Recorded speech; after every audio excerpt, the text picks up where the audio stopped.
standing shamefully in a courtroom, surrounded by demons on my left and angels on my right.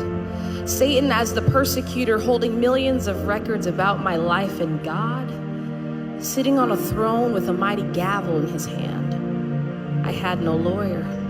Placed on trial for things such as lying, stealing, and fornication. For this was the beginning of my tribulation, for there was no reason to plead an innocent statement, for all the evidence was sitting right there with Satan. The demons smiled as tears rolled down the judge's eyes, for they clearly knew that now was the hour of my demise.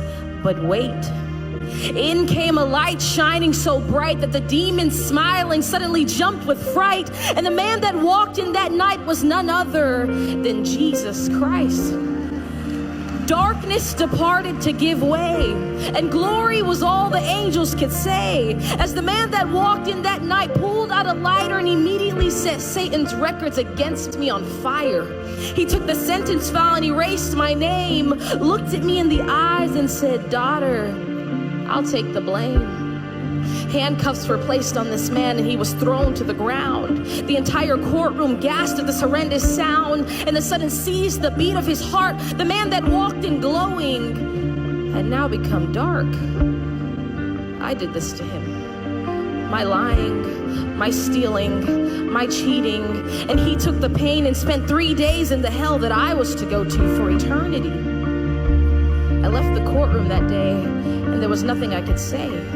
I was found innocent, for Christ handled the debt that I was to pay. This type of love is more than you could give to a girlfriend, boyfriend, husband, wife. This man died for me. I owe him my life. And even though my life is not at all worth it, how could you ever trade preferent for perfect? See, I gave my life to Christ and suddenly picked up a mop. The lying, cursing, cheating, all that had to stop, because my life had been bought. And it'd be a shame to sit there and do nothing but let it rot. I'm not perfect, and the will to sin